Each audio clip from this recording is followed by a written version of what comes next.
Tour de France sur Europe 1. C'est avec l'expertise de Laurent Fignon.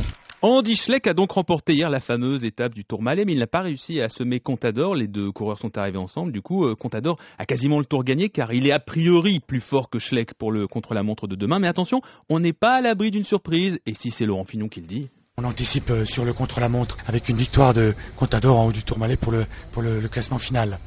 Eh bien, écoutez, moi je dirais c'est peut-être pas si joué que ça. Schleck a démontré dans le Tourmalet une force assez incroyable. Bien sûr, il a pas lâché Contador. Encore une fois, qui lâche Contador dans l'école? Personne jusqu'à présent.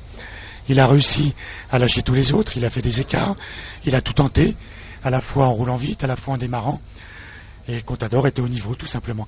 Alors le chrono risque d'être très intéressant, parce que on suppose un Contador plus fort, et normalement c'est le cas, mais l'écart étant tellement minime, ça laisse encore une possibilité à Schleck, très mince.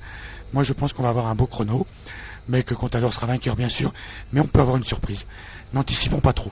On parle beaucoup de cette première place, mais il y a également la troisième place avec Samuel Sanchez qui est toujours devant Denis Menchov. Et même encore un peu mieux puisqu'il a repris du temps. La troisième place n'est pas jouée non plus. La bataille va être formidable dans le chrono. Avantage Menchov qui est meilleur rouleur.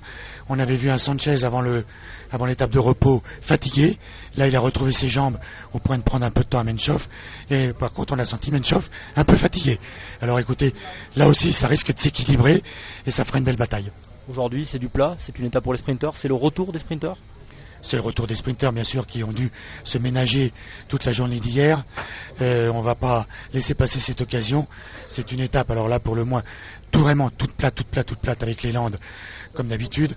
La fin à Bordeaux, qui est une ville de sprinters. Donc, allez, premier Cavendish. Avec aussi une lutte pour le maillot, par point le maillot vert. Peut-être un avantage pour l'Italien Alessandro Petacchi. Moi, je pense que Petacchi a l'avantage. Il semble plus fort dans les sprints groupés. Ushov semble un petit peu moins bien dans ses sprints groupés, il est moins bien aidé.